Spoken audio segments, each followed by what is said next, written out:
Hey guys, in this video I will be show you how you can create smooth velocity in CapCut. So it's super simple, just tap on your project and select your video you want to edit, and here I already have a project, and for this video I'm going to split the clip before, so for make it shorter, just let edit, split, and remove unused.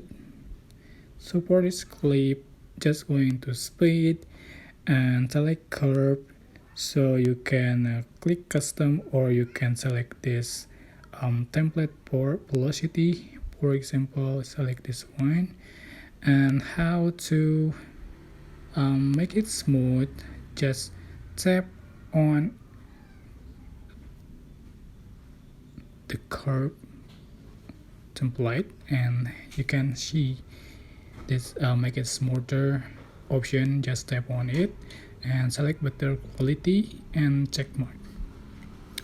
So just waiting for playing the smooth slow motion. So here we go. You can see this smooth.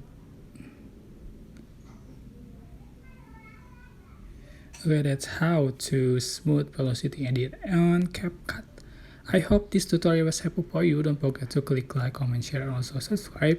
If you have any question, please leave it in the comment section down below. Thank you so much for watching.